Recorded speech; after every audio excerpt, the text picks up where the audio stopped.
दोस्तों, आज हम एक ऐसे पोस्ट को लेकर आए हैं जो आदमी तो दुष्ट है, लेकिन दुष्ट आदमी से भी कुछ अच्छे गुण सीख लेनी चाहिए, जिनमें है रावण।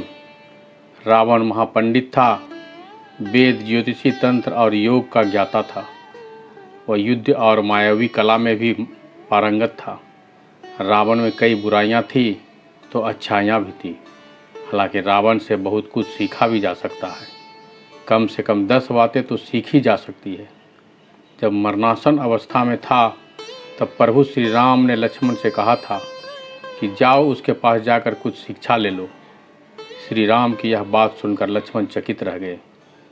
भगवान श्री राम ने लक्ष्मण से कहा कि इस संसार में नीति, राजनीति और शक्ति का महान पंडित रावण अब विदा हो रहा है। तुम उसके पास जाओ और उसे जीवन की कुछ ऐसे शिक्षा ले लो जो और कोई नहीं दे सकता। तब लक्ष्मण रावण के चरणों में बैठ गए। लक्ष्मण को अपने चरणों में बैठा देख महापंडित रावण ने लक्ष्मण को 3 बातें बताई जो कि जीवन में सफलता की कुंजी है। 1. शुभस्य शीघ्रम। पहली बात जो लक्ष्मण को रावण ने बताई वह यह थी कि शुभ कार्य जितनी जल्दी हो कर डालना चाहिए और अशुभ का जितना टाल सकते हो टाल देना चाहिए। अर्थात शुभस्य शीघ्रम। मैं प्रभु श्री राम को पहचान नहीं सका और उनकी शरण में आने में देर कर दी, इसी कारण मेरी यह हालत हुई है। यह मैं पहले ही पहचान लेता तो मेरी यह गति नहीं होती। 2. शत्रु को कभी छोटा मत समझो। रावण ने लक्ष्मण को दूसरी शिक्षा यह दी कि अपने प्रतिद्वंदी, अपने शत्रु को कभी भी अपने से छोटा नहीं समझना चाहिए। मैं यह भूल कर गया। मैंने जिन्हें साधारण वानर और भालू समझा, उन्होंने मेरी पूरी सेना को नष्ट कर दिया। 3. कोई तुच्छ नहीं होता। महापंडित रावण ने लक्ष्मण को तीसरी सीख यह दी कि मैंने जब ब्रह्मा जी से अमरता का वरदान मांगा था तब मनुष्य और वानर के अतिरिक्त कोई भी मेरा वध न कर सके ऐसा वर मांगा था, क्योंकि मैं मनुष्य और वानर को तुच्छ समझता था। यह मेरी गलती हुई। 4. शक्ति का पूजक था रावण। रावण मानता था कि शक्ति ही सब कुछ होती है, जिसके दम पर धन, सेहत, ज्ञान और संसार की सभी वस्तुओं को प्राप्त किया जा सकता है। रावण हर समय अपनी शक्ति को ही बढ़ाता रहता था। उसका मानना था कि शक्ति योग्यता से जन्मती है। हालांकि रावण को अपनी शक्ति पर बहुत घमंड था। उसका घमंड शिव जी ने तोड़ दिया। तब उनसे शिव जी की स्तुति की। शक्तियाँ 2 तरह की होती है, एक दिव्य और दूसरी मायावी। रावण मायावी शक्तियों का स्वामी था। रावण एक त्रिकालदर्शी था। उसे मालूम हुआ कि प्रभु ने राम के रूप में अवतार लिया है और वे पृथ्वी को राक्षस विहीन करना चाहते हैं। तब रावण ने राम से बैर लेने की सोची। 5. खोजी बुद्धि थी रावण की। रावण हर समय खोज और आविष्कार को ही महत्व देता था। वह नए नए अस्त्र, शस्त्र और यंत्र बनवाता रहता था। कहते हैं कि वह स्वर्ग तक सीढ़ियाँ बनवाना चाहता था। वह स्वर्ण में से सुगंध निकालने के लिए भी प्रयास करता था।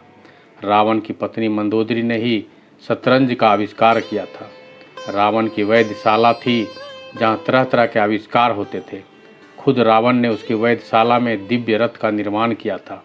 कुंभकर्ण अपनी पत्नी वज्रज्वाला के साथ अपनी प्रयोगशाला में तरह तरह के अस्त्र, शस्त्र और यंत्र बनाने में ही लगे रहते थे, जिसके चलते उनको खाने पीने की सूध ही नहीं रहती थी। कुंभकर्ण की यंत्र मानव कला को ग्रेट इंडियन पुस्तक में विजार्ड आर्ट का दर्जा दिया गया है। इस कला में रावण की पत्नी धान्य मालिनी भी पारंगत थी। 6. तपस्वी था रावण। रावण तपस्वी था। यह अपनी इच्छाओं की पूर्ति के लिए तप करता था। उसने तप के बल पर ही ब्रह्मा से वरदान मांगा था और उसने तप के बल पर ही सभी ग्रहों के देवताओं को बंधक बना लिया था। हनुमान जी ने ही शनिदेव को रावण के बंधन से मुक्त कराया था। उल्लेखनीय है कि तप का प्रथम रूप संकल्प और व्रत है। जो व्यक्ति संकल्प और व्रत साथ लेता है वह हर क्षेत्र में सफल हो जाता है। संकल्प और व्रत के अभ्यास ही तपस्वी बन जाता है। 7. शिव का परम भक्त था रावण। रावण का मानना था कि कोई एक ही इष्ट होना चाहिए। देवों के देव महादेव सर्वोच्च है। वह शिव जी का परम भक्त था। जब रामेश्वरम में प्रभु श्री राम के द्वारा शिवलिंग की स्थापना की जा रही थी तब किसी विद्वान पंडित की आवश्यकता थी। बहुत खोज करने के बाद पता चला कि रावण से बड़ा कोई विद्वान दूसरा कोई नहीं हो सकता। शक्तियों के बल पर अनेक चमत्कारिक कार्य संपन्न कराए। हर व्यक्ति को जड़ी बूटी और आयुर्वेदिक का ज्ञान रखना चाहिए, क्योंकि जीवन में उसकी उपयोगिता बहुत होती है। 9. लगन का पक्का था रावण। रावण जब किसी कार्य को अपने हाथों में लेता था तो उसे पूरी निष्ठा, लगन और जोश के साथ संपन्न कर देने तक उसका पीछा नहीं छोड़ता था। यही कारण था कि वह अनेक तरह की विद्याओं का ज्ञाता और मायावी बन गया था।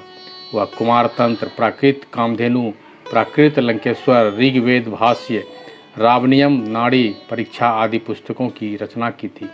रावण में पुस्तक पढ़ने और पुस्तक लिखने की रुचि थी। प्रत्येक व्यक्ति पुस्तक पढ़ने की रुचि होना चाहिए। पुस्तकें हमारी अच्छी शिक्षक और मार्गदर्शक होती है। यह हमारी बुद्धि को तेज बनाती है। दोस्तों, ये कुछ ऐसी बातें हैं, कुछ ऐसे तरीके हैं जिन्हें अगर एक बार अपने जीवन में उतार लिया, एक बार उनका पालन करने की कसम खा ली, तो अब आपकी ज़िंदगी एक ऐसे में बदलाव आएंगे जिनके बारे में आप सोच भी नहीं सकते। ये बातें, ये तरीके आपको एक अच्छा और बेहतर इंसान बनने में मदद करेंगे। धन्यवाद।